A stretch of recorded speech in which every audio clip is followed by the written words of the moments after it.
نبي محمد كان فيه صفة كلما سبه أحد لا يرد عن نفسه أبدا أبدا. كل ما واحد يسبه لا يرد. كان الذي يرد عنه هو الله. قالوا إن محمدا شاعر، وآخرون قالوا إن محمدا كاهن. نزل القرآن: وما هو بقول شاعر قليلا ما تؤمنون ولا بقول كاهن قليلا ما تذكرون.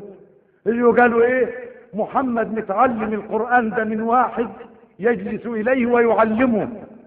نزل القرآن: ولقد نعلم أنهم يقولون إنما يعلمه بشر، لسان الذي يلحدون إليه أعجمي وهذا لسان عربي مبين.